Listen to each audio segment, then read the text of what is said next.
Joining us now, member of the Judiciary and Foreign Relations Committees, Democratic Senator Chris Coons of Delaware.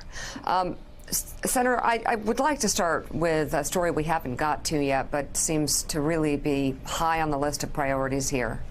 A 7-year-old girl taken into Border Patrol's custody last week for crossing into the United States illegally with her father has died. The Washington Post reports that U.S. Customs and Border Protection said yesterday that the girl from Guatemala died of dehydration and shock after she was taken into custody on the evening of December 6th near Lordsburg, New Mexico. The girl was part of a group of 163 people who approached U.S. agents and turned themselves in. According to records, 8 hours after being in custody, the girl began having seizures and she was airlifted to an El Paso hospital where she died. Now, according to a statement from officials, the girl, quote, reportedly had not eaten or consumed water for several days.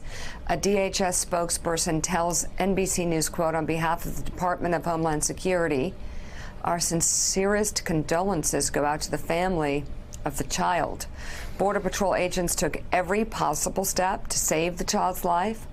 Under the most trying of circumstances, as fathers, mothers, brothers, and sisters, we empathize with the loss of any child. So, Senator, the agency said it's investigating the incident to ensure appropriate policies were followed, but isn't the bigger picture extremely concerning, especially given that we were dealing with the separation of children from their families at the border and how these people are being treated when they are on American soil? Mika, absolutely. This calls on all of us to bring a moral lens to this story, to look at how we're treating families with children, families who are coming to this country out of desperation.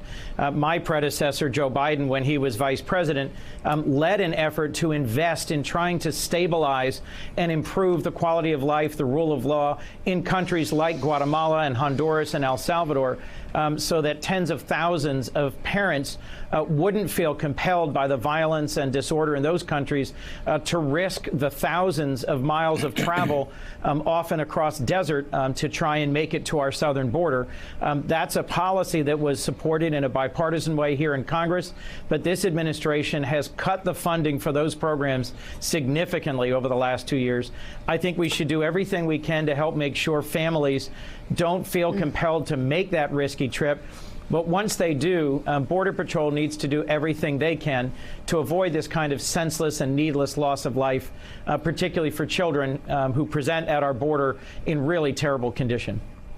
Senator, you talked about having a moral lens on this issue, and we will obviously, I'm sure, you will be investigating, as will the Senate, exactly what happened with this young 7-year-old girl. It was such a tragic story. There are also so many tragedies unfolding in Yemen every day in a war that has been sponsored in large part by the United States, trying to do the bidding of MBS. Yesterday, an extraordinary vote that was taken in the United States Senate actually saw the Republican Senate rebuking the president and saying that there should be an end to this war in Yemen, an end to the funding of the slaughter in Yemen. What are the prospects when the new Congress is sworn in January, early January, that this bill passes the Senate again, and then with a Democratic House that's not trying to cover up for MBS, that this actually becomes law of the land? I think the chances are fairly strong, Joe, because the number of senators, both Republican and Democrat, who've had grave concerns about the conduct of the war in Yemen for a long time, but hadn't spoken out about it, hadn't voted against it, and who now have, as a result of the brutal abduction, torture, and murder of Jamal Khashoggi, an American resident journalist. That's what's really changed the view of so many in the Senate with whom I've voted and spoken about this issue. was both that particular incident and the ways in which President Trump failed to step up and to teach about America's values. You know, we're not just a country of interests. We're not just another great power. We're a country that is great because of our values. And an utter failure to stand up for and protect a journalist, an American resident journalist with American citizen children, has galvanized bipartisan action in the Senate. And the point you make, Joe, is an important one. Although this was a significant vote yesterday in the Senate, there's no chance that the Republican-controlled House will take it up and pass it before the end of this session. Early next year, I think we should consider this issue again and take stronger action with teeth in a way that our House colleagues in the Democratic Party can then put on the president's desk to force him to act on this issue. Senator Coons, it's Willie Geist. It's good to talk to you this morning. How are you now weighing the American relationship with Saudi Arabia in light of what happened with Jamal Khashoggi, in light of the intelligence you've been briefed on? Obviously, Saudi Arabia is a longtime ally. We still do need oil from them in some regard. We don't want a failed state in the Middle East. But it's also a country, as you point out, that just doesn't share a lot of our values and that was willing to not only overlook but participate in the murder of a Washington Post columnist, a country that wants credit for letting women drive, for example, just only recently. How do you weigh the costs and the benefits of that relationship? Well, this is the sort of thing, Willie, that I think the Foreign Relations Committee of the Senate should really look at in detail. For a long time, we've had a close strategic partnership with the Saudi Kingdom. They are a key bulwark against Iran and against Iran's expansionism, their support of terrorism in the region. But some of the recent adventures that MBS has dragged us along on, not just this tragic war in Yemen, but also their actions against Qatar, his actions in Lebanon, and for a long time, the ways in which the Saudi Kingdom has supported and exported a fairly extreme version of Islam, has to make us reconsider the depth of this relationship. How many more incidents like this tragedy in the Saudi consulate in Istanbul will we get dragged into if we don't begin to draw some different lines in terms of our priorities for the U.S.-Saudi relationship? So I think we should have a complete re-examination. What we haven't heard yet from Secretary Pompeo is a real openness to a reconsideration of our relationship with the Saudis. So, Senator Coons, this is David Ignatius.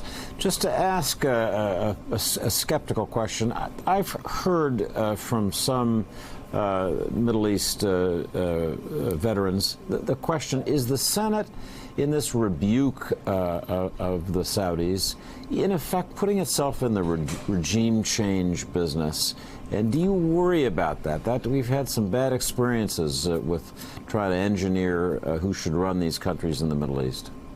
I do share that concern, David, that a number of my colleagues have come out and fairly boldly said what should happen to the Crown Prince, who should be the next leader of Saudi Arabia. And I think we're on stronger, better footing if we put forward our values and our priorities and make it clear what the limits are to our partnership with the Saudis. That's what the vote yesterday really was about, was saying that the conduct of the war in Yemen, the humanitarian consequences of the war in Yemen are a step too far for us.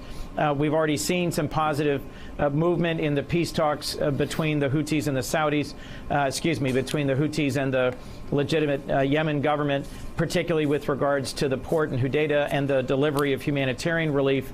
That's an encouraging first sign. I don't think that we should be specifically saying whether the Crown Prince can or can't lead Saudi Arabia, but instead putting our values priorities forward and then making it clear that we won't be supporting further adventurism and further actions, in particular actions to try and do the sort of extreme thing like kidnapping and murdering a critic of the Saudi royal family. But, Senator, I certainly understand it's unbecoming for the United States in 2018 or in 2019 to be telling other countries who must run their countries. But at the same time, even beyond Yemen, how do we ever build a constructive relationship with a crown prince who baited, lured, and then tortured, killed, and sawed his body parts inside of their consulate? How do we ever have a relationship with a leader that did that to a Washington Post columnist, to a Virginia resident to the father of American children. Joe, that's exactly why this has been such a galvanizing incident. You concisely summarized the most chilling parts of this particular incident. And I think we need to send a clear message that that style of leadership is not going to lead to an enduring American partnership with the Saudi kingdom. And to be clear about our priorities. When our president hears the relevant intelligence, is briefed on the security consequences and on all those chilling details, and says, I don't know, I'm not sure who to believe, I'm not sure what we ought to do, they're a great partner, they buy a lot of weapons from us. That suggests that our relationship with the Saudi kingdom is rooted really only in arms sales and access to energy. That degrades the United States. That makes us not only not great again, but that goes at the very core of what has made us great, which is being clear about our values priorities. So refusing to stand up for the freedom of the press and defend an American resident journalist weakens our country, and having a partnership, even following this incident, with no accountability for it, profoundly weakens our country. Thank you. All right, Senator Absolutely. Chris Coons, thank you so much. Thank you. Greatly appreciate it. And that's what you talked about, looking at a policy through a moral lens. We greatly appreciate you and all those Republicans and Democrats yesterday with their vote in the Senate that did just that. David, so it's quite a balancing act, isn't it? I know that you were close friends with Dr. Brzezinski, who certainly in the 21st century was very suspicious of the United States dictating regime change to other countries. That said, we're in a very difficult position here. It's hard for us to do business with MBS. So what are the smartest minds in Washington, other than you, of course, in foreign policy? What are they telling you about how we walk this fine line? What does the future look like for our relationship with Saudi Arabia?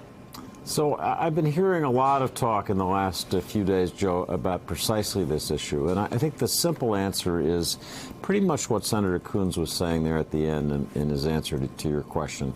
The United States needs to be clear about its values and expectations. It is not our job to pick the crown prince, let alone the king of Saudi Arabia or any other country. That's just not, it's not appropriate. And it would be resented if there's one way you want to guarantee that MBS will be in power long term, just let Saudis watch us trying to muscle the choice of who's going to rule them.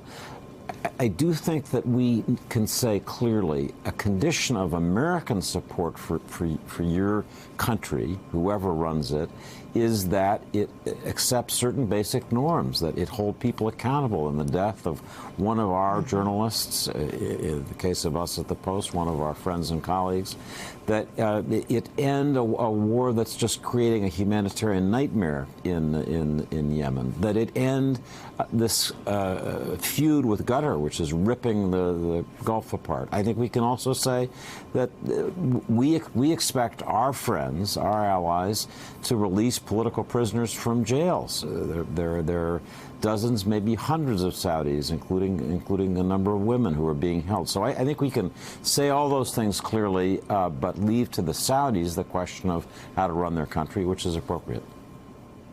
All right, up next, prosecutors continue to build evidence of the president's alleged involvement in paying off the client of our next guest to keep her story of an alleged affair under wraps. We'll talk to the lawyer of former Playboy model Karen McDougal next.